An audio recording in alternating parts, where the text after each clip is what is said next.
Guys, ini dia 5 penemuan laut dalam yang paling seram. Saintis sendiri pun terkejut guys apabila melihat objek dan haiwan laut dalam ini. Yang pertama, bangkai kapal Titanic ditemui pada 1985.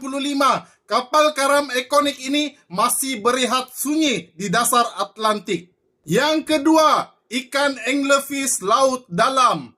Ikan ni guys, dia ada macam lampu di kepala dia guys. Tujuan lampu tu adalah untuk memancing mangsa dalam kegelapan laut dalam.